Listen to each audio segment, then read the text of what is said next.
ஏற்கனவே இவங்க பேர்ல வழக்கு இருக்கு. திருட்டு வழக்கு, கொலை முயற்சி வழக்கு, இது மாதிரி இருக்கு.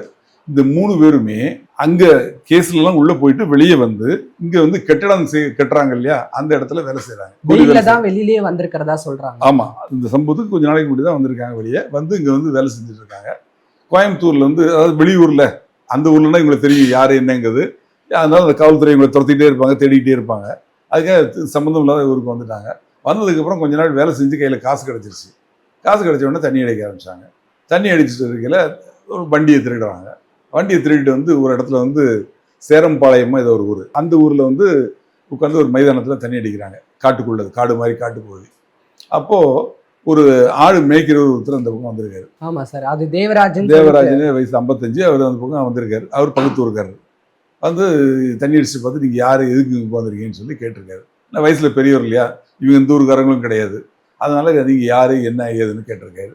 கேட்டு அப்புறம் நீங்க யாரு கேட்கறதுக்கு அப்படின்னு போதையில் இருக்கிறாங்க. கேட்டு அவரை போட்டு அடிக்கிறானுங்க.